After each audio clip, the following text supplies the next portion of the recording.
ನಮಸ್ತೆ ಫ್ರೆಂಡ್ಸ್, ರಾಜ್ ಜಾಬ್ಸ್ಗೆ ಸ್ವಾಗತ. ಫ್ರೆಂಡ್ಸ್, ಸಂಪೂರ್ಣವಾಗಿ ಸರ್ಕಾರಿ ಉದ್ಯೋಗಗಳು ನೋಡಿ, ಕೇಂದ್ರ ಸರ್ಕಾರಿ ಉದ್ಯೋಗಗಳಾಗಿರ್ತವೆ. ಹಾಗೆ ಈ ಒಂದು ಹುದ್ದೆಗಳಿಗೆ 8ನೇ ತರಗತಿ ಮತ್ತು SLC ಪಾಸ್ ಮಾಡಿಕೊಂಡಿದ್ರೆ ನೀವು ಈ ಒಂದು ಹುದ್ದೆಗಳಿಗೆ ಅರ್ಜಿಗಳನ್ನ ಸಲ್ಲಿಸಬಹುದು. ಜಲಸಂಪನ್ಮೂಲ ಇಲಾಖೆಯಿಂದ ನೇಮಕಾತಿಯಾಗಿರುತ್ತೆ ನೋಡಿ. ಸಂಪೂರ್ಣವಾಗಿ ಜಲಸಂಪನ್ಮೂಲ ವಿಭಾಗದ ನೇಮಕಾತಿಯಾಗಿರುತ್ತೆ. ಪಂಪ್ ಆಪರೇಟರ್, MPW ಹಾಗೂ ಪ್ಯಾರಾಪೆಟ್ಟರ್ ಈ ಒಂದು ಹುದ್ದೆಗಳಿಗೆ ಆಫ್ಲೈನ್ ಅರ್ಜಿ ಸಲ್ಲಿಕೆಯನ್ನು ಕರೆಯಲಾಗಿದೆ ನೋಡಿ. ಅಪ್ಲಿಕೇಶನ್ ಫಾರ್ಮನ್ನು ನಮ್ಮ ಟೆಲಿಗ್ರಾಮ್ ಚಾನಲ್ ಇರುತ್ತೆ, ಅಲ್ಲಿ ಹೋಗಿ ನೀವು ಡೌನ್ಲೋಡ್ ಮಾಡಿಕೊಂಡು ಇಂಗ್ಲೀಷ್ನಲ್ಲಿ ಫಿಲ್ ಮಾಡಿ. ಮುಂದೆ ಬರ್ತಕ್ಕಂಥ ಒಂದು ವಿಡಿಯೋದಲ್ಲಿ ನಾನು ಅಡ್ರೆಸ್ಸನ್ನು ತಿಳಿಸ್ಕೊಡ್ತೀನಿ. ವಿಡಿಯೋನ ಕೊನೆವರೆಗೆ ನೋಡಿ.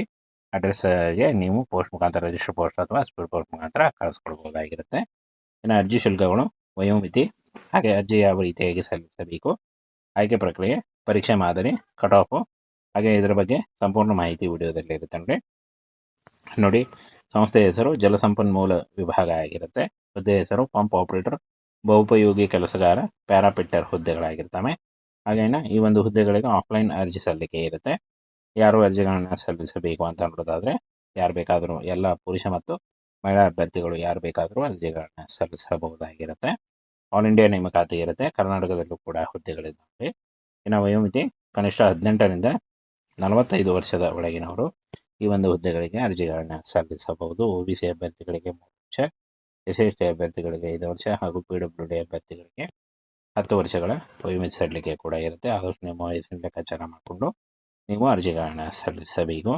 ಅರ್ಜಿ ಶುಲ್ಕ ನೋಡಿ, ಯಾವುದೇ ರೀತಿಯಾದಂಥ ಅರ್ಜಿ ಶುಲ್ಕ ಇರಲ್ಲ. ಸಾಮಾನ್ಯ OBC, SC, ST, PWD, 2B ಮತ್ತು 3B ಯಾವುದೇ ಒಂದು ಕ್ಯಾಂಡಿಡೇಟ್ ಆಗಿದ್ದರೂ ಆ ಒಂದು ಅಭ್ಯರ್ಥಿಗಳಿಗೆ ಯಾವುದೇ ರೀತಿಯಾದಂಥ ಅರ್ಜಿ ಶುಲ್ಕ ಇರಲ್ಲ.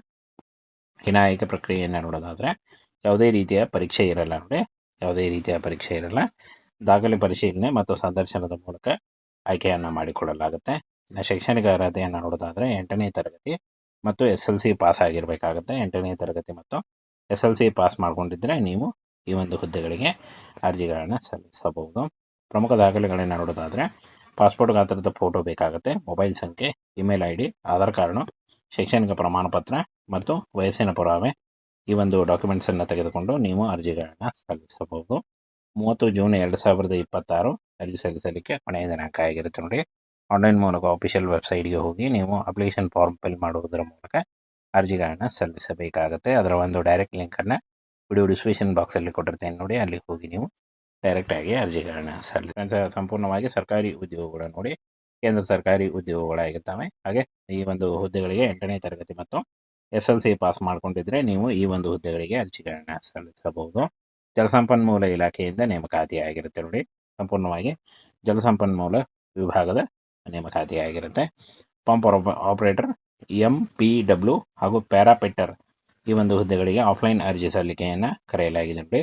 ಅಪ್ಲಿಕೇಶನ್ ಫಾರ್ಮನ್ನು ನಮ್ಮ ಟೆಲಿಗ್ರಾಮ್ ಚಾನಲ್ ಇರುತ್ತೆ, ಅಲ್ಲಿ ಹೋಗಿ ನೀವು ಡೌನ್ಲೋಡ್ ಮಾಡಿಕೊಂಡು ಇಂಗ್ಲೀಷ್ನಲ್ಲಿ ಫಿಲ್ ಮಾಡಿ. ಮುಂದೆ ಬರ್ತಕ್ಕಂಥ ಒಂದು ವಿಡಿಯೋದಲ್ಲಿ ನಾನು ಅಡ್ರೆಸ್ಸನ್ನು ತಿಳಿಸ್ಕೊಡ್ತೀನಿ. ವಿಡಿಯೋನ ಕೊನೆವರೆಗೆ ನೋಡಿ. ಅಡ್ರೆಸ್ಗೆ ನೀವು ಪೋಸ್ಟ್ ಮುಖಾಂತರ, ರಿಜಿಸ್ಟರ್ ಪೋಸ್ಟ್ ಅಥವಾ ಸ್ಪೀಡ್ ಪೋಸ್ಟ್ ಮುಖಾಂತರ ಕಳಿಸ್ಕೊಡ್ಬೋದಾಗಿರುತ್ತೆ. ಇನ್ನು ಅರ್ಜಿ ಶುಲ್ಕಗಳು, ವಯೋಮಿತಿ, ಹಾಗೆ ಅರ್ಜಿ ಯಾವ ರೀತಿಯಾಗಿ ಸಲ್ಲಿಸಬೇಕು, ಆಯ್ಕೆ ಪ್ರಕ್ರಿಯೆ, ಪರೀಕ್ಷೆ ಮಾದರಿ, ಕಟ್ ಆಫು, ಹಾಗೆ ಇದರ ಬಗ್ಗೆ ಸಂಪೂರ್ಣ ಮಾಹಿತಿ ವಿಡಿಯೋದಲ್ಲಿ ಇರುತ್ತೆ ನೋಡಿ. ಸಂಸ್ಥೆ ಹೆಸರು ಜಲಸಂಪನ್ಮೂಲ ವಿಭಾಗ ಆಗಿರುತ್ತೆ. ಹುದ್ದೆ ಹೆಸರು ಪಂಪ್ ಆಪರೇಟರ್, ಬಹುಪಯೋಗಿ ಕೆಲಸಗಾರ, ಪ್ಯಾರಾಪಿಟ್ಟರ್ ಹುದ್ದೆಗಳಾಗಿರ್ತವೆ. ಹಾಗೇನ ಈ ಒಂದು ಹುದ್ದೆಗಳಿಗೆ ಆಫ್ಲೈನ್ ಅರ್ಜಿ ಸಲ್ಲಿಕೆ ಇರುತ್ತೆ. ಯಾರು ಅರ್ಜಿಗಳನ್ನು ಸಲ್ಲಿಸಬೇಕು ಅಂತ ನೋಡೋದಾದರೆ, ಯಾರು ಬೇಕಾದರೂ, ಎಲ್ಲ ಪುರುಷ ಮತ್ತು ಮಹಿಳಾ ಅಭ್ಯರ್ಥಿಗಳು ಯಾರು ಬೇಕಾದರೂ ಅರ್ಜಿಗಳನ್ನು ಸಲ್ಲಿಸಬಹುದಾಗಿರುತ್ತೆ. ಆಲ್ ಇಂಡಿಯಾ ನೇಮಕಾತಿ ಇರುತ್ತೆ. ಕರ್ನಾಟಕದಲ್ಲೂ ಕೂಡ ಹುದ್ದೆಗಳಿದ್ದಾವೆ. ಇನ್ನು ವಯೋಮಿತಿ ಕನಿಷ್ಠ 18ರಿಂದ 45 ವರ್ಷದ ಒಳಗಿನವರು ಈ ಒಂದು ಹುದ್ದೆಗಳಿಗೆ ಅರ್ಜಿಗಳನ್ನು ಸಲ್ಲಿಸಬಹುದು. OBC ಅಭ್ಯರ್ಥಿಗಳಿಗೆ 3 ವರ್ಷ, SC ಅಭ್ಯರ್ಥಿಗಳಿಗೆ 5 ವರ್ಷ ಹಾಗೂ PWD ಅಭ್ಯರ್ಥಿಗಳಿಗೆ 10 ವರ್ಷಗಳ ವಯೋಮಿತಿ ಸಡಿಲಿಕೆ ಕೂಡ ಇರುತ್ತೆ. ಆದಷ್ಟು ನಿಮ್ಮ ವಯಸ್ಸಿನ ಲೆಕ್ಕಾಚಾರ ಮಾಡಿಕೊಂಡು ನೀವು ಅರ್ಜಿಗಳನ್ನು ಸಲ್ಲಿಸಬೇಕು. ಅರ್ಜಿ ಶುಲ್ಕ ನೋಡಿ, ಯಾವುದೇ ರೀತಿಯಾದಂಥ ಅರ್ಜಿ ಶುಲ್ಕ ಇರಲ್ಲ. ಸಾಮಾನ್ಯ OBC, SC, ST, PWD, 2B ಮತ್ತು 3B ಯಾವುದೇ ಒಂದು ಕ್ಯಾಂಡಿಡೇಟ್ ಆಗಿದ್ದರೂ ಆ ಒಂದು ಅಭ್ಯರ್ಥಿಗಳಿಗೆ ಯಾವುದೇ ರೀತಿಯಾದಂಥ ಅರ್ಜಿ ಶುಲ್ಕ ಇರಲ್ಲ. ಇನ್ನು ಆಯ್ಕೆ ಪ್ರಕ್ರಿಯೆಯನ್ನು ನೋಡೋದಾದರೆ, ಯಾವುದೇ ರೀತಿಯ ಪರೀಕ್ಷೆ ಇರಲ್ಲ ನೋಡಿ. ಯಾವುದೇ ರೀತಿಯ ಪರೀಕ್ಷೆ ಇರಲ್ಲ. ದಾಖಲೆ ಪರಿಶೀಲನೆ ಮತ್ತು ಸಂದರ್ಶನದ ಮೂಲಕ ಆಯ್ಕೆಯನ್ನು ಮಾಡಿಕೊಡಲಾಗುತ್ತೆ. ಇನ್ನು ಶೈಕ್ಷಣಿಕ ಅರ್ಹತೆಯನ್ನು ನೋಡೋದಾದರೆ 8ನೇ ತರಗತಿ ಮತ್ತು SLC ಪಾಸ್ ಆಗಿರಬೇಕಾಗುತ್ತೆ. 8ನೇ ತರಗತಿ ಮತ್ತು SLC ಪಾಸ್ ಮಾಡಿಕೊಂಡಿದ್ದರೆ ನೀವು ಈ ಒಂದು ಹುದ್ದೆಗಳಿಗೆ ಅರ್ಜಿಗಳನ್ನು ಸಲ್ಲಿಸಬಹುದು. ಪ್ರಮುಖ ದಾಖಲೆಗಳನ್ನ ನೋಡೋದಾದರೆ ಪಾಸ್ಪೋರ್ಟ್ ಗಾತ್ರದ ಫೋಟೋ ಬೇಕಾಗುತ್ತೆ, ಮೊಬೈಲ್ ಸಂಖ್ಯೆ, ಇಮೇಲ್ ID, ಆಧಾರ್ ಕಾರ್ಡು, ಶೈಕ್ಷಣಿಕ ಪ್ರಮಾಣ ಪತ್ರ ಮತ್ತು ವಯಸ್ಸಿನ ಪುರಾವೆ. ಈ ಒಂದು ಡಾಕ್ಯುಮೆಂಟ್ಸನ್ನು ತೆಗೆದುಕೊಂಡು ನೀವು ಅರ್ಜಿಗಳನ್ನು ಸಲ್ಲಿಸಬಹುದು. 30 ಜೂನ್ 2026 ಅರ್ಜಿ ಸಲ್ಲಿಸಲಿಕ್ಕೆ ಕೊನೆಯ ದಿನಾಂಕ ಆಗಿರುತ್ತೆ ನೋಡಿ.